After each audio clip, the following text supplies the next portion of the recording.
friends, welcome to Ambience kitchen. நம்ம கிச்சன்ல இன்னைக்கு என்ன பார்க்க போறோம்னா prawn gravy எப்படி பண்றதுன்னு பாப்போம். அதுக்கு முன்னாடி நம்ம சேனலை இன்னும் சப்ஸ்கிரைப் பண்ணாதவங்க சப்ஸ்கிரைப் பண்ணிக்கோங்க. அப்படியே பக்கத்துல இருக்கிற பெல் பட்டனை அமுத்திக்கோங்க. அப்பதான் அப்லோட் பண்ற எல்லா வீடியோ உங்களுக்கு உடனுக்குடன் கிடைக்கும். வாங்க எப்படி பண்ணலாம்னு பாப்போம்.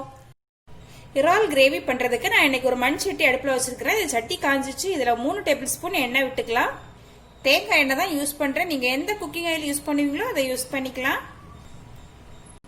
எண்ணெய் நல்லா காஞ்சிடுச்சு. இதுல நான் 2 மீடியம் சைஸ் வெங்காயம் குட்டி குட்டியா நறுக்கி வச்சிருக்கிறேன். அதை சேர்த்துக்கிறேன். வெங்காயம் நல்லா வதங்கட்டும். ஒரு பச்சை மிளகாய் சேர்த்து வதக்கிக்கலாம்.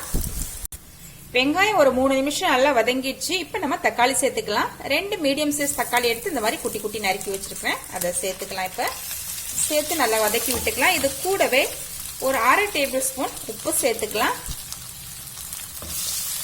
தக்காளி 3 நிமிஷம் நல்லா வதங்கிடுச்சு. இப்ப நம்ம தீயை கம்மி பண்ணி வச்சுட்டு மசாலா சேர்த்துக்கலாம்.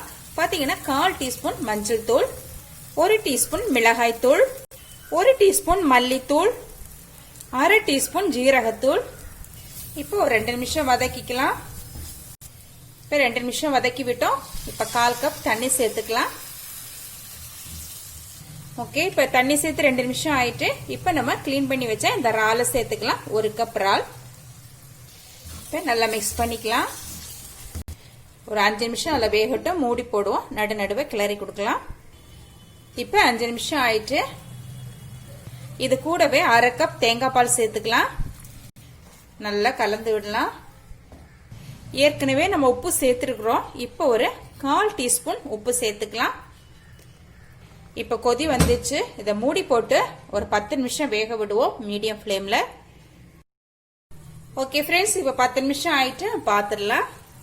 ரொம்பவே சூப்பரா நம்ம இறால் கிரேவி இப்ப ரெடியா இருக்கு. இது கூட ஒரு 1/2 டீஸ்பூன் கரம் மசாலா சேர்த்துக்கலாம்.